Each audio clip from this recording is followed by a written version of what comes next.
I love that noise. I'm just going to share my screen. Hi, everyone. Okay, hello everyone. Thank you so much for coming. You're so welcome. And if you're catching up on YouTube, I hope this is helpful too. And we're sorry you couldn't make it. But yeah, so my name's Laura, and I am a third year student dietitian studying at Cardiff Met.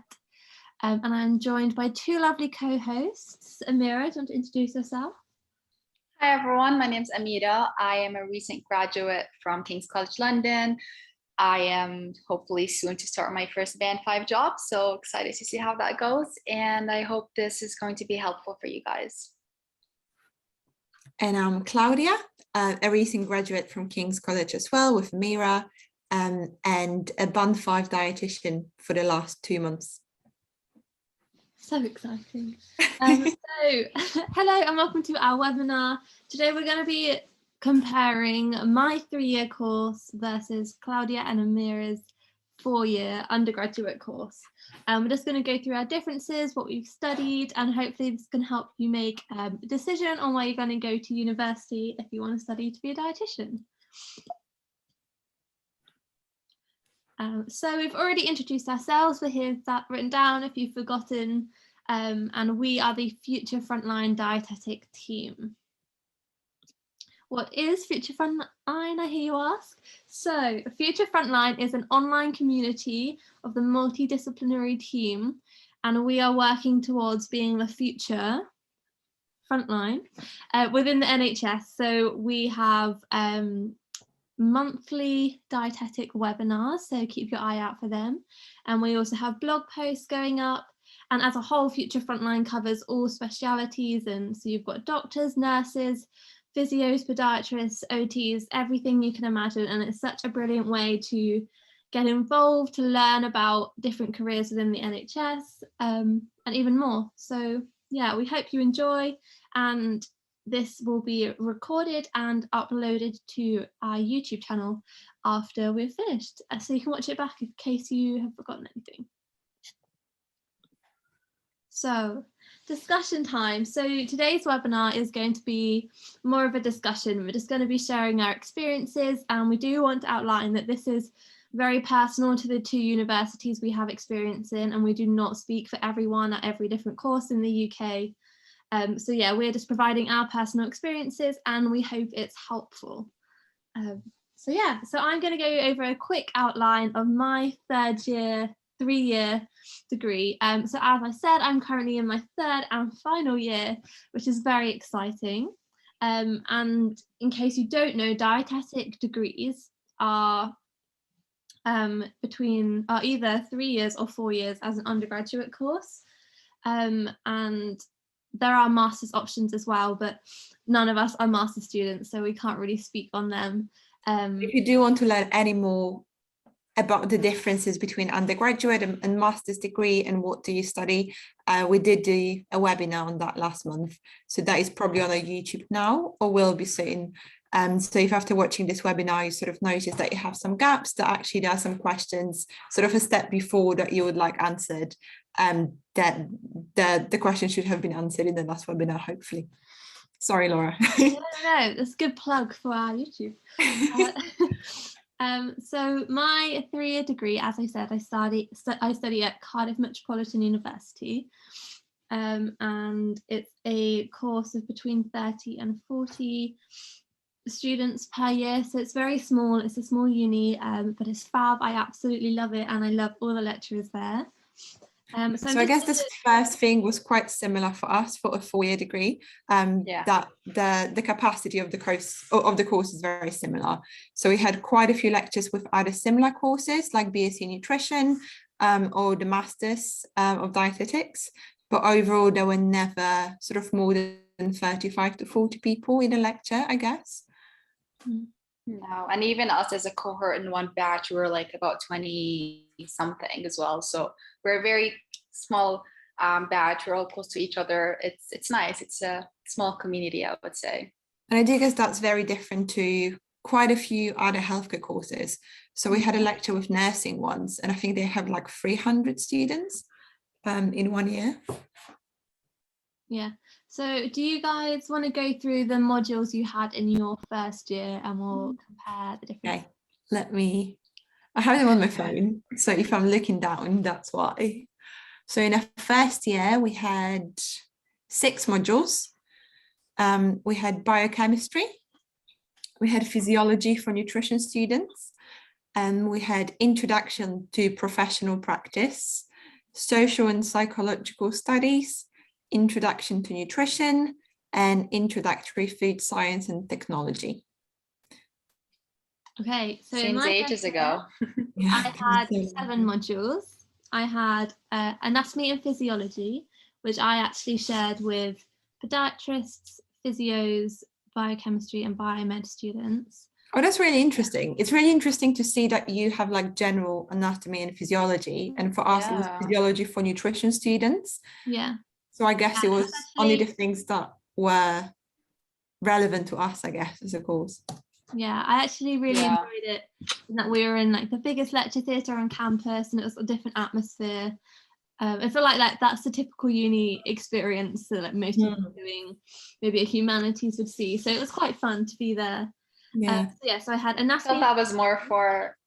Oh, sorry To interrupt. I thought that was also for our biochemistry module, I feel, because we had a lot of like neuroscience, biomed students join us as well. So like, yeah, it was weird going from like a lecture hall of 500 to then going back to your small classes of like 30 or something. Yeah. I'm not sure if that's something common across unis or whether that was just for us, but we generally had something called Common Year 1 that we weren't part of as dietetics, but all the sort of scientific life science degrees were part of Common Year 1.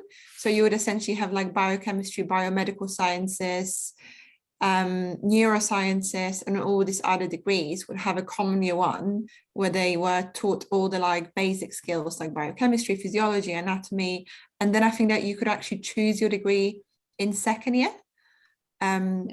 So we did have quite a few of the basic modules with them, like biochemistry. Yeah. Okay, so I also had biochemistry.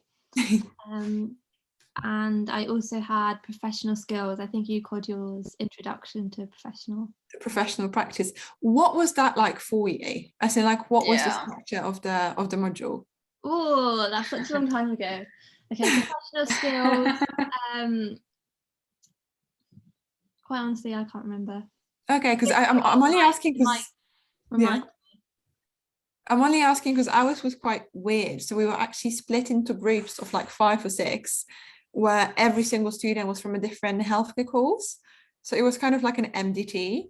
So it was like dietitian. I think I had 2 nurses actually, because it's quite a big course, and like 2 medical students, and then a pharmacist, I think. And we were given like a common topic. I think mine was like discharge planning or something like that I never do as a dietitian in hospital. I mean, I do if someone's like tube fed, but other than that, it wasn't really relevant to our course, I guess. But it was more about learning professional practice, so how to interact with other healthcare professionals. Yeah. Okay, so I had something called interprofessional education. Okay. Which is where we had kind of MDTs and we had lectures together of like all the healthcare courses, and we had people come in and talk. So I remember having a really good lecture on hygiene, and they brought in these like UV light things to see how well you washed your hands. And we had lots of different speakers come in and talk about the importance of communicating as an MDT. Sorry to say MDT is multidisciplinary team, in case anyone was just wondering. We're so used to saying MDT, but it's just a multidisciplinary team basically. So MDT is like a collective of healthcare professionals of different professions. Okay, and then I had something called food studies, which was half based in the kitchen, which was so fun, and then half based in lectures.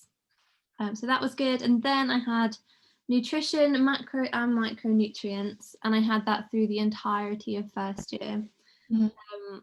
Whereas some of them, I can't remember which, I had for 1 or 2 terms.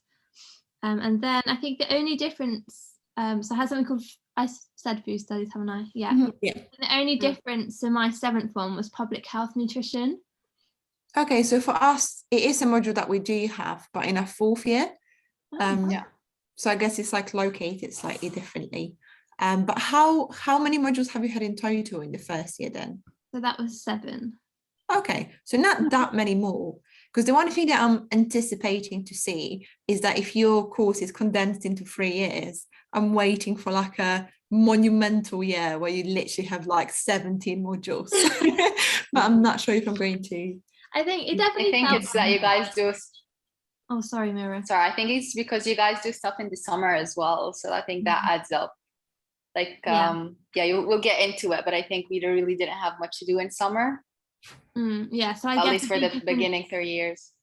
A big difference with 1st year is that we have much longer terms. We had very short holidays, and even though we had one more module, I think they probably contained more information. I'm just guessing. But I was in lectures mainly 9 till 5 every day, 9 till 7 on a Thursday, which killed me. And so we, within biochemistry, I'm not sure if you guys did, but we had lab practicals as well. Yeah. So I don't know, I thought there only being one module difference, like I thought again there'd be a bigger difference. I feel like I did more than 7 modules in 1st year, if I'm honest, but they're the ones I've got stuff for. It's just really interesting to see that actually there weren't that many differences, I guess. Yeah. So because I know that you mentioned that your semesters are slightly longer, that your term time is slightly longer.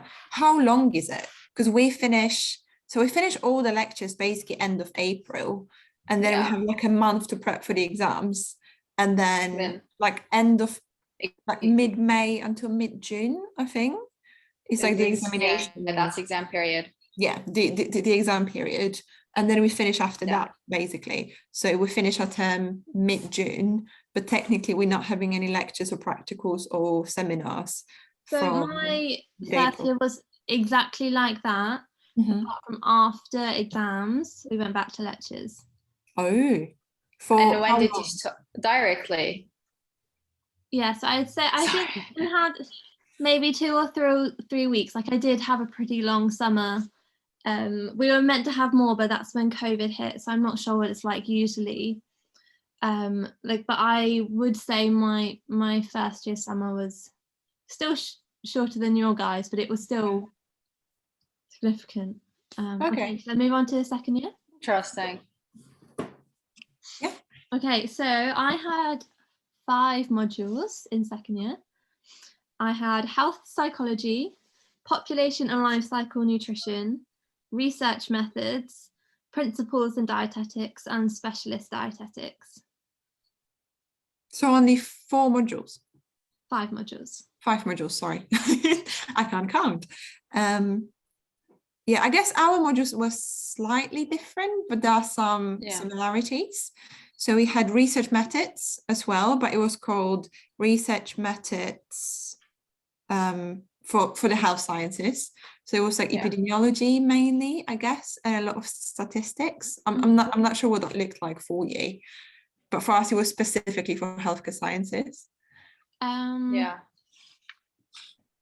So we had like overall research methods with lots of different courses, and then we'd also have specific ones for our course. Okay. I guess that's like lectures versus seminars, kind of. And the lecturer that we had she had a PhD in public health nutrition, I'm pretty sure. Okay. So we did get the best of both worlds, if that makes sense. Yeah, no, I get it. So then you mentioned something about psychology, I think. Health psychology module. Okay, health psychology. So that's... How was that? That was fascinating. It like you have to bear in mind that my entire 2nd year was online, and it was a lot of pre-recorded lectures, but I really enjoyed it. So I did psychology at A-level, so it was really nice to kind of build on what I'd learned and apply it to dietetics and health and well-being and all of that. it was a really good module, in my opinion. Yeah, I really like the idea of hours, but then I didn't really like the execution. But I guess that's the case for quite a few things in life, so we move. But we know we didn't have a very similar module in the first year, so that was social and psychological studies. Yeah. But then in second year we had something called food habits, which I guess was sort of borderline psychology. It was more like food behaviors, essentially, why people eat the things they eat. So it was largely psychological. But yeah, we called it food habits. I definitely have had lectures on food habits. I can't remember which module it fitted under. Like it does seem like sort of a theme that keeps coming back. Like even in the fourth year, when we had public health, obviously food habits are a massive part of public health. But yeah, then in second year we also had metabolism, endocrinology and reproduction, physiological control, exercise and environment, nutrition and health, and food service. Interrupt. All those things you've just said I covered in my modules in first year. Okay, interesting. Oh, okay. Yeah. And for the exercise and environment module, that's, I think, one that we chose. I think they give us options, and one of them was that. I think the other one was about behavioral sciences. I think that there were potentially more. No, so behavioral sciences were in the third year. Oh, yeah. No, in the second year, I think it was exercise and environment or microbiology, I think. Yeah, it was microbiology. So we get to choose between. Sorry, I covered microbiology in second year. It was within principles of dietetics, I'm pretty sure. Okay. It's interesting because it seems like you cover a lot of the things within your modules, but then I assume that they are a bit more brief. Well, for us, they have enough information to make a module out of it. I'm not really sure, like, it was hard to explain without comparing like my PowerPoint to your PowerPoint. But our modules were huge and they were vast and they covered a lot of things, and they usually, I'm not speaking for all the modules, but they usually were throughout the year and had like sub modules within them. Okay, maybe that's the difference. Like, that's how you've got kind of, in the end, we've got the same information, but for you it's just like sub modules and sub things within a module. But for us, it's just one module that covers this, the other module that covers that thing. For us, then, if you have enough sort of lectures to make a module, and then like an average lecture for us would still be sort of 50 to 120 slides. I guess, like, I'm not sure.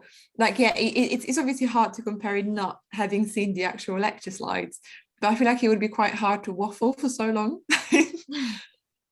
So I guess maybe there are things that you go sort of slightly more in depth with if you have it as a separate module, and that adds the time as well. I'm not sure, like, it was a lot of time, and I'd say ours were 50 to 100 slides. Yeah. Okay. I don't know. Interesting. Yeah, it is really interesting.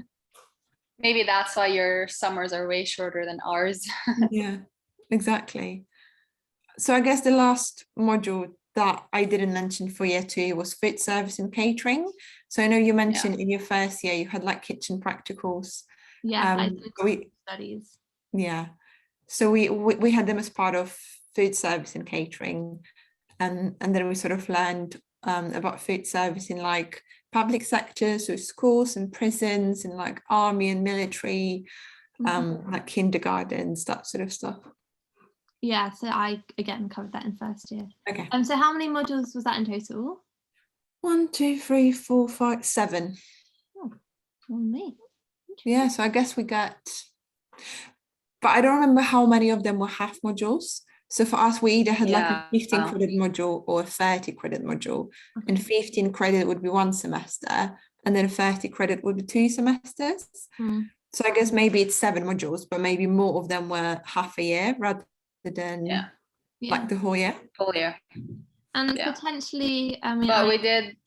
Oh, so you but we did have them all examined at the same period of time. We didn't split them. We all had to do them all at once in our examination period. I think second year was the hardest one because you don't have exam period of like 2 or 3 weeks with 7 exams to go. And some of the lectures you only had sort of 7 months ago and you haven't touched them for 7 months. So I guess I wonder if the differences in terms of assignments, maybe like I don't have the total number of assignments I've done to be able to compare, but I wonder if I had more assignments to maybe make up the credits. That's just a suggestion. I'm not sure. Yeah, maybe. Yeah, I don't have the total number as well. Have you had exam for every modules? Like, did every module have an exam? Yeah, and most modules had coursework, and most modules had essays. Because I think for us, there were 2 modules that didn't have an exam. One in the first year, and that was Introduction to Professional Practice. And that was like a written portfolio, which was like a massive bit of coursework.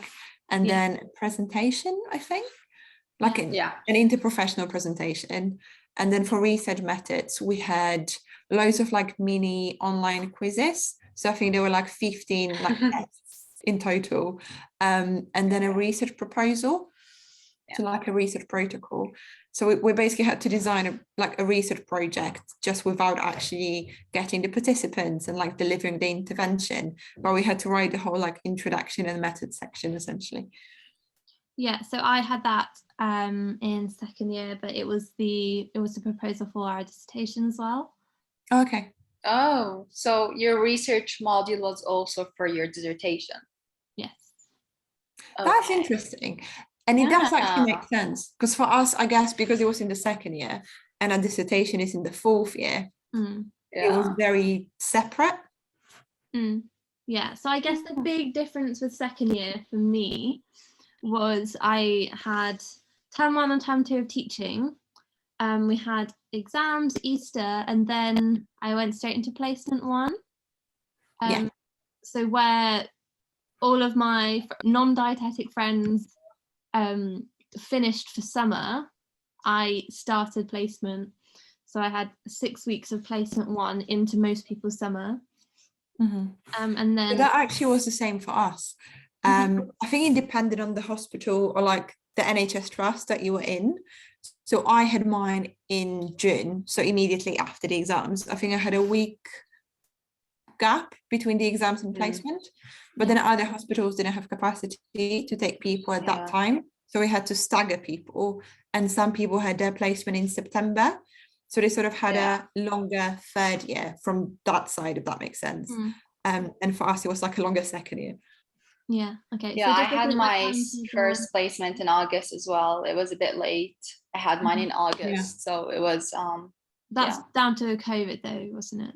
No, so that was pre-COVID because we are old, but that was because of the capacity in London. So because we have King's College, we have London Met, and now we will also have UCL because they introduced new dietetics course. We have to share the hospitals in London between 3 different universities, most of them offering bachelor's and masters. So the hospitals really sort of have to be flexible with how they take the students, which I only now notice when I work in hospital and have my first student supervising me in December, how difficult it is for hospital to actually get capacity to have the students on board.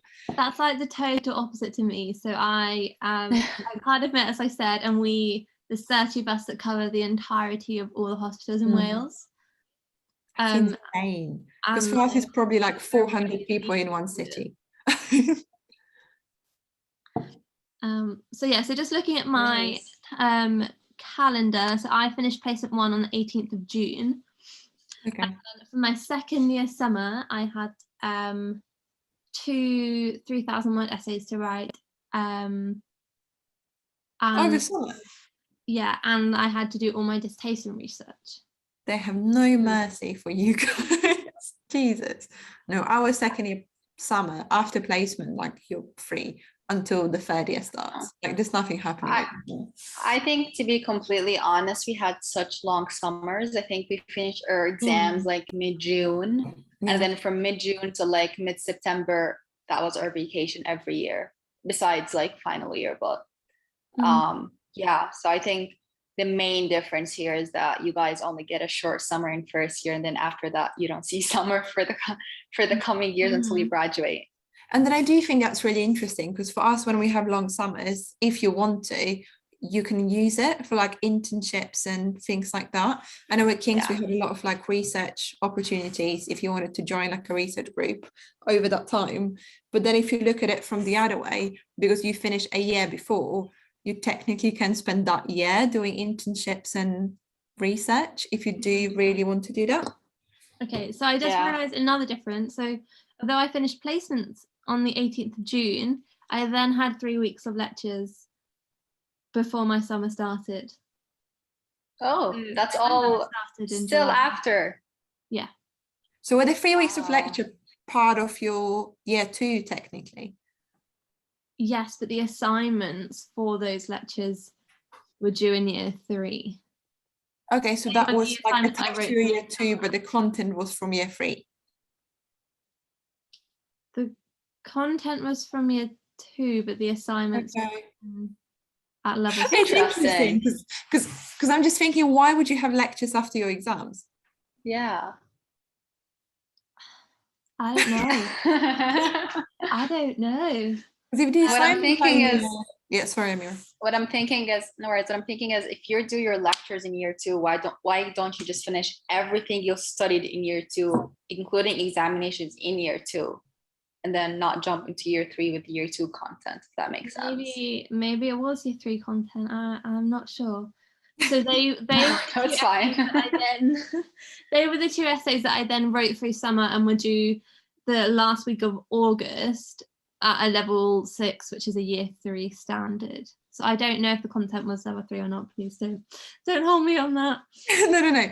So I guess it would be if the marks counted for year 3, then I guess it's content from year 3. Yeah. So it would mean that you kind of started your year 3 earlier and then had a gap after 3 weeks and then kept going on.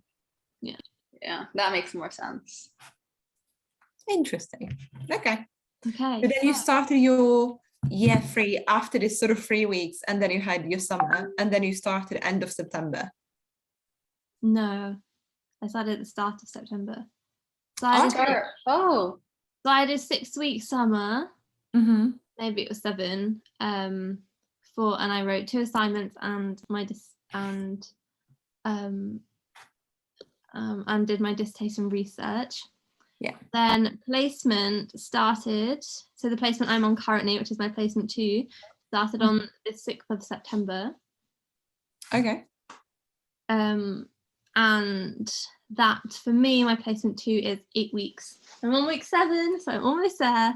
And then I have a week off between placement and lectures, which is very exciting. They don't usually give us a week off. And then I have lectures up till Christmas. So what guys, 3rd year? Interesting.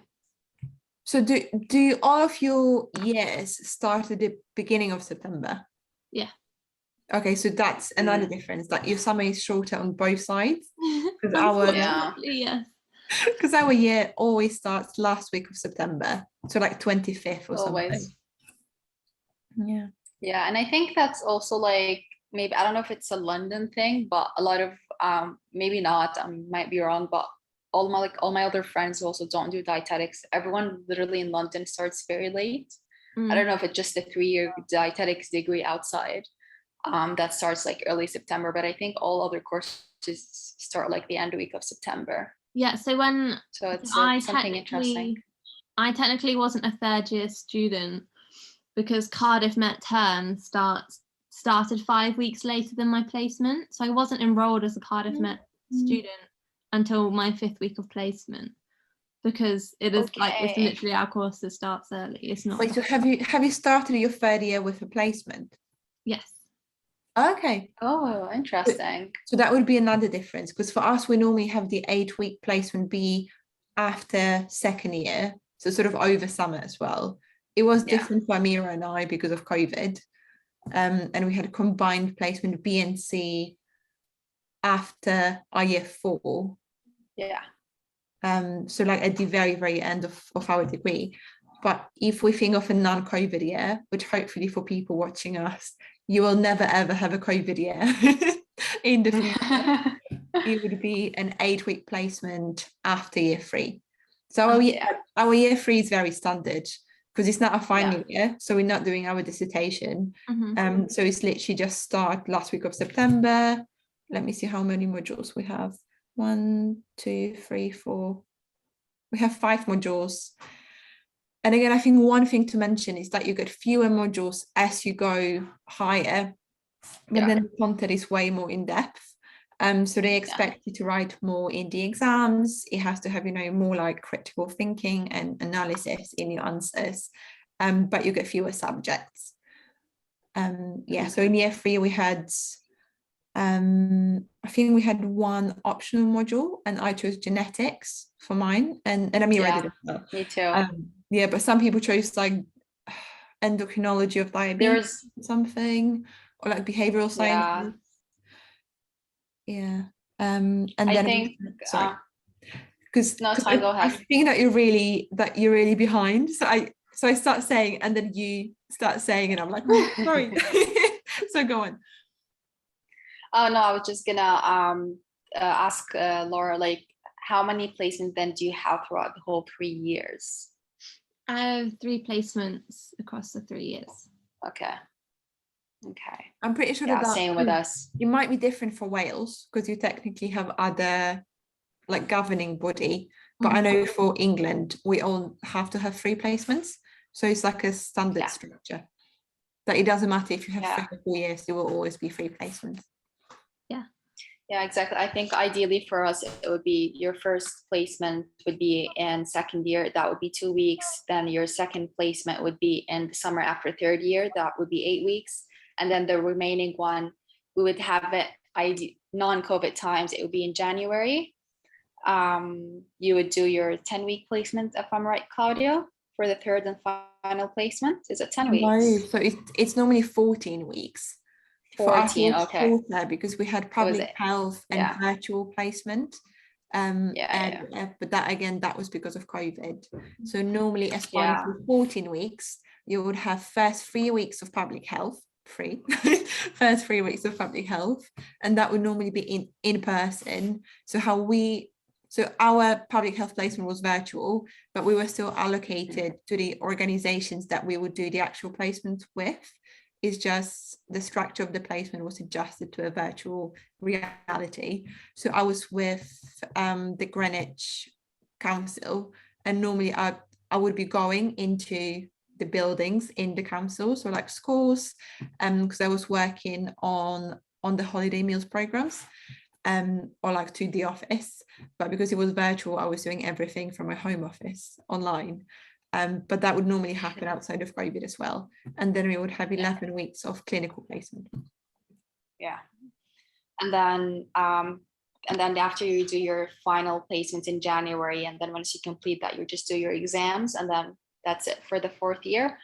But I think for me and Claudia, it was very different because, as we said, that COVID happened, and that made us not be able to do our 8 weeks placement after 3rd year. So what we did instead was our virtual one for public health. And then what they did is just they combined our 2nd and 3rd placement, and they made it an 18-week placement. But I'm sure not you won't have any of that because the current final year students are just having it the normal way. But it was just very different for us. So I guess in normal circumstances, you would have your normal year 3, and because it's a 4-year degree, you're not writing your dissertation then. So it's literally like exactly the same as year 2, basically, just having your lectures from. Okay, so moving on. So what were the 5 modules that you had in 3rd year? Let me have a look. So the first one was the optional one. So I personally had nutrition and genetics. So it was nutrigenomics and epigenetics and all these sort of stuff, which was actually really interesting because it's like super novel. So I covered that in specialist dietetics in 2nd year. Okay, that's interesting. So then we had applied nutrition, which was really, really broad, and it was essentially just a lot of like topics about nutrition, just being very applied, as the name implies. So what do they mean in practice? Yeah, so I covered that in Principles of Dietetics in second year. It's interesting because for us, we did have advanced diet therapy, and that was like Principles of Dietetics. But then we had advanced nutrition, and that was sort of more from the scientific and I guess less clinical side of things. Yeah. Yeah. But then we had diet therapy. So that was like your Principles of Dietetics, I guess. Yeah. And then we had Principles of Clinical Science and Therapeutics.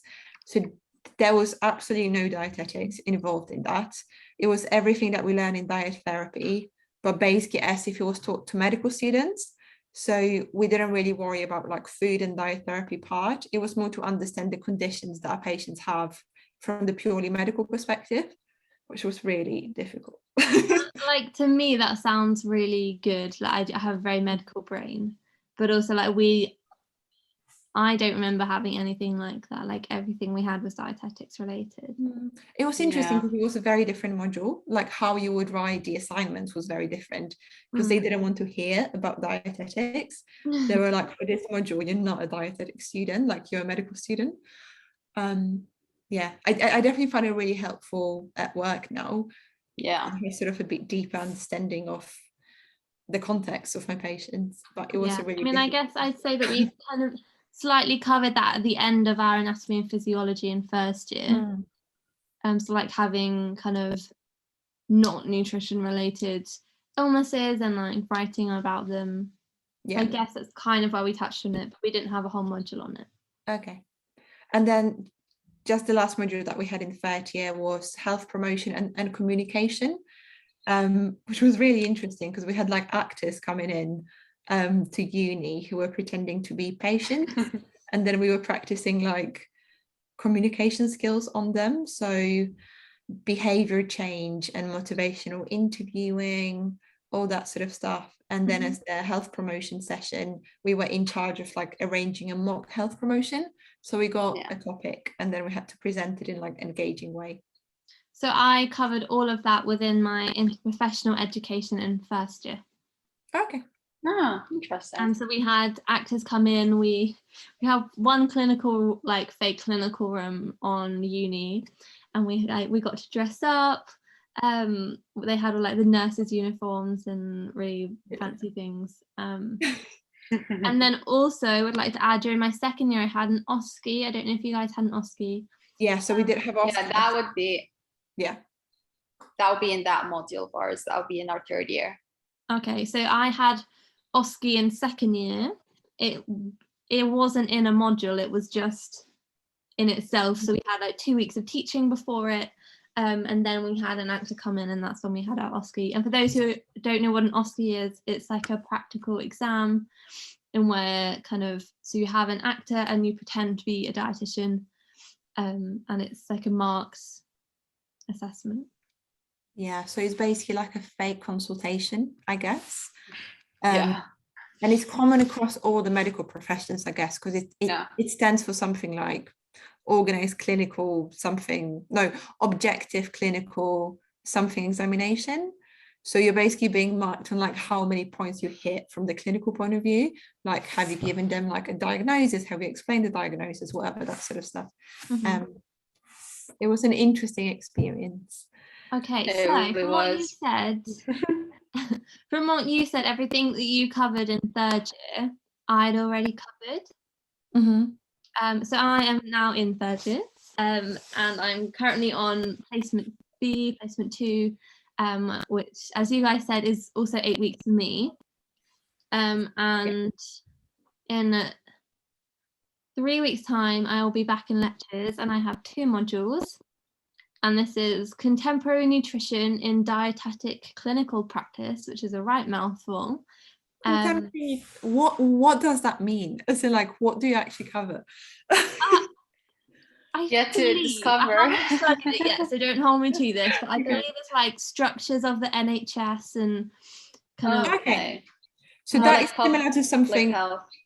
Yeah, that's very similar to our fourth year module, which was It was public health and healthcare systems, but it was essentially two very distinct parts. So the healthcare systems was like the structure of the NHS. Yeah. We did a lot about like inequalities, how most of the dietitians are female, but like 80% of the like band 8 and above dietitians are male. We did talk about like organizational sort of health reports, like the white peaks of the NHS. I'm not sure if you saw that. So it's very similar, as in like and you cover that in 4th year. Yeah. So that is what I believe this module is going to be like. But as I said, I've already done public health. But like obviously it will have aspects of public health in. And then my second module is my dissertation. So like we have input to help with our research methods, analysis, like how to write things, etc., etc. And my dissertation draft is due in the first week of January, so I write it over Christmas. Okay. But you started it over summer before your third. So I started my research, I've done my research, and then we're told not to touch it during placement, which I think is a very good recommendation. So not next week, the week after next, I will start analysing data, start writing everything. Best of luck. But also I've done my dissertation proposal previously, so I'm not starting from scratch, which is very nice. Yeah, that's really interesting, because it seems like although obviously your course seems more condensed, your dissertation is then way more sort of dragged, I guess. Yeah, I feel like it's spreading over way more, because for us, like we're starting anything to do with our dissertation September of 4th year, and then our deadline was in January as well. So we wrote a whole dissertation over one semester, which no, so my dissertation draft is due in January. My dissertation isn't due till May. Okay, yeah, so it's even longer. So we have over a year. So for us, like Claudia, we literally had a semester. Yeah. But isn't that just because of COVID, they wanted us to get dissertation over before placement, but unusual times, don't they have it till the end of term, like the end of year? Maybe. Yeah, but I think. But in that case, a placement would be in January. So it would be very similar to what Laura has now, that they would say, don't touch it for half a year. Exactly. So it would still be over just half a year. So the idea is still that sort of your placement, your dissertation is still over a longer period of time, I guess. Yeah. Okay, so so as I was saying, Sergio, I have my dissertation module and I have the contemporary nutrition module, and that is that's November and December. Then over Christmas I finish my dissertation draft, and then January the 3rd I start placement 3, which is third and final. Who made me start that early? I don't know. And that is like you guys have as well. That was 14 weeks. At the end of the 14 weeks, we hand in our dissertations, present our dissertations, and then we have our dietetic final exam, and then we're done definitely by June. Okay, interesting. So for us in the final year, we had advanced diet therapy. So that was, again, similar to like the principles of dietetics. Yeah. But in advanced diet therapy, we would only talk about sort of complex patients. So everything that we learn in diet therapy, like dietetics in diabetes, like dietetics in chronic kidney disease, all that sort of stuff, in advanced diet therapy was then combined. So sort of what would you do if a patient with chronic kidney disease also had poorly controlled diabetes? So it was these sort of scenarios. Yeah, so again, I covered that in the second year. Interesting.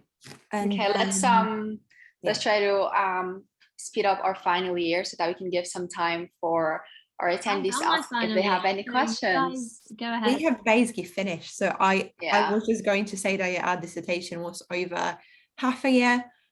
It's technically because of COVID, but if it wasn't for COVID, again, we would have like a placement gap where we were in mental health anyway. And public health and healthcare systems and advanced diet therapy. So that was it. And then again, our year was slightly different because our placement was January until when? June? No. July. So our placement was like February until July. But that's because it was combined. So we had 19 weeks of placement all together, placement 2 and 3, because our dissertation was due in January. So sort of just to make it a bit more organized, we started end of September until January when our dissertation was due. And then from February, so after sort of like 3 weeks break, I guess, until July, we had our placement 2 and 3 all together.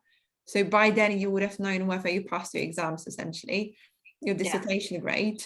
And when you knew that you passed placement, like that was you done. So the last thing that we did in our entire degree was pass placement, which I think was quite nice. And it was only that way because of COVID, but it meant that you're moving from placement onto employment, which is a very nice transition, because the last thing that you remember from your course is essentially working. Placement. Because at the end of placement 3, you're working just for free. Yeah, but that's not how it's going to be now, though. I think now it's just back to how it was. You're going to be doing your lectures for the first term, and then your dissertation as well. But then it's going to be like Clara, there's going to be a hold during January for you to do your placement. So obviously they would recommend for you not to work on your dissertation meanwhile. And then you would finish placement, do exams, submit dissertation, and that's pretty much it. But we just had everything uni related to be done by January, and it was only left with placement. But I don't think that's ever going to be the same now. I think some unis might keep it, because it did definitely maybe us. But King's are not, though. They're going back to how it was. I mean, they aren't really going back to how it was, because we don't have a BSc anymore. So we were. Oh, that's true. I mean, for the current fourth years, at least they are. Yeah. Okay. So a quick reflection for me would be, I'm pretty sure that by the sounds of it, I covered the same content that you guys did. I had an extra module in first year, and then kind of what you covered in second and third year, I'd covered in first and second year. I think it sounds like that. And then my third year is almost entirely placement. But yeah, that's my little reflection. So I'm going to open it up to questions now. I think we've got 8 minutes of questions. So let me turn on the chat function, and then if you're still here, still watching, send in your questions. Okay, 2 seconds. Okay, I can see the chat, so I will monitor if any questions come in. People should now have access to the chat, I think. And if there's nothing that you can think of at the moment, we will share our sort of Instagram handles at the end. So if you sort of come up with any questions afterwards, feel free to send them through. Oh, can you talk a bit about the types of assessments you had throughout the courses? Were they mainly long written exams, etc.? I don't know if Laura wants to start. Yeah. So I actually, like is a strong word, but I like the way that I had a massive range in that everyone's strengths could be catered for, in that sometimes I had short essays, sometimes I had like long up to 3,000 word essays, sometimes I had exams, and sometimes I had coursework. I mean, usually I had all 3, but I do feel like if you've got a weakness in one area, like you don't need to worry in that. You also have kind of other styles of assessment. So due to COVID, my exams then went online, and they became more of a coursework style exam. It was like a 24-hour exam. You might have heard of them. It was essentially, it was the exam I would have taken in person, but you had to reference what you were writing. But that's just how it worked for me. And again, if you're going to be studying post-COVID, it will be totally different. So yeah, so I quite enjoyed having the range. I personally do best in like exams and coursework, and I've always struggled with essays, but I am getting a lot better, which is very nice. But yeah, so that is my general. And then I think we had to pass biochemistry practicals, we had to pass nutrition practicals, but there wasn't an assessment, it was just pass or fail, and you had to pass the OSCE. So yeah, in proper range. Okay, so for us, I don't know if Amira wants to talk about it, and I will just chip in at the end if there's anything that I want to add, because I do feel like I've been talking a lot. I will give you some stage. So we would have our final exam, so we'd only have one exam session throughout the whole year, except for one module, which was the research one. Is we had like very small quizzes throughout the module. So you'd have our exams. Pre-COVID, they were like just kind of an essay style. You get like 3 sections, like a short answers and a long answer. But due to COVID, you also had your exams online, and they became like 24 hours. So it was more like you have more time to write it. You have it was more like an essay kind of exam. Besides that, we had our presentations. We had a lot of presentations to do throughout the year. They were graded. We had a lot of courseworks. They were essay style based. We had our OSCEs as well, but that was also as a pass or fail. So we got a lot of mixture of all different types of courses and exams to do, but I can't think of anything to add up on that. Is there anything to add on, Claudia? Yeah, so I think we definitely had a range of coursework and a range of sort of different assessments, like lab practicals were assessed as well. So you might have like a practical component when what you did in the lab was assessed, and then your lab write-up would be assessed as well.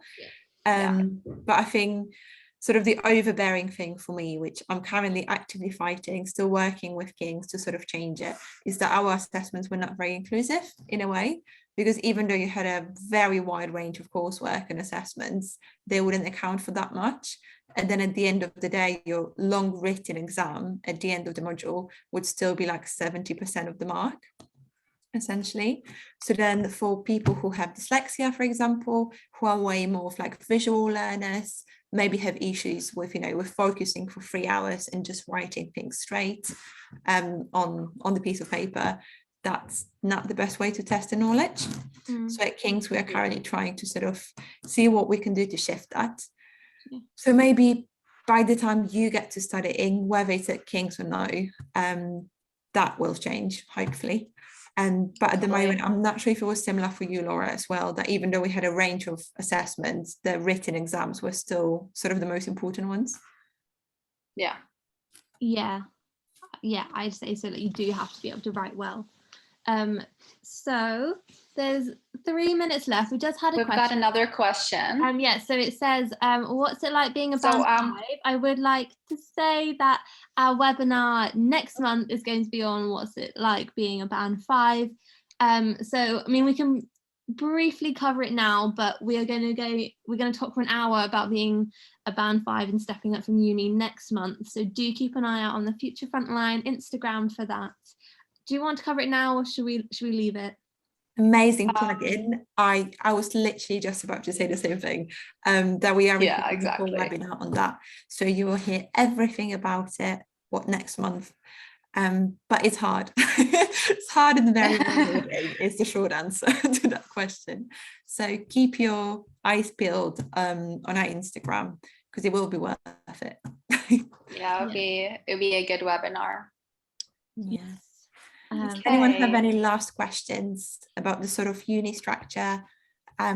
Maybe they are sort of considering different unis and still not sure whether 3 or 4 year is something that you should look at all. Because to be honest, I guess like a final conclusion from me is that ultimately it doesn't really matter, because the content you cover is still very similar. The opportunities that you can take up in the summer when you're doing a 4th year degree can be easily taken up after you graduate from a 3-year degree. So in the end, I would look at the university more than whether it's 3 or 4 years.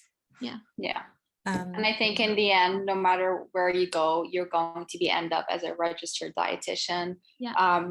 Someone like Laura, who's doing a 3-year course, and someone like me who did a 4-year course, whenever we want to apply for a job, we're both the same. We're both studied the same content. We both are registered dietitians. So as Claudia said, it's more about thinking what university works best. Where do I want to move into, like city-wise, more of like university life, which we kind of touched up on our previous webinar.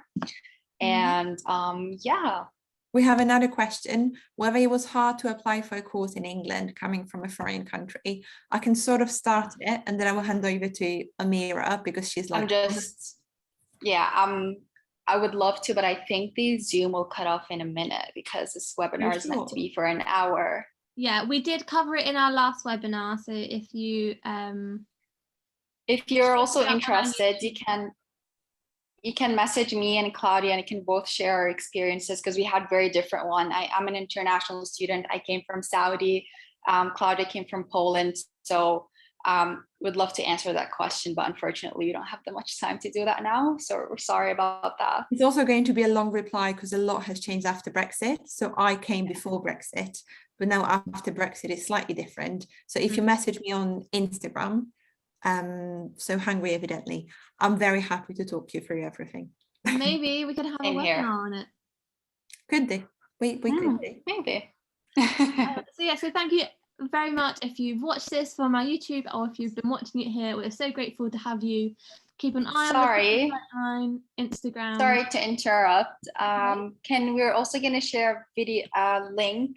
If you guys can fill out the feedback form for us to always improve our webinars, we'd really appreciate it. Yeah.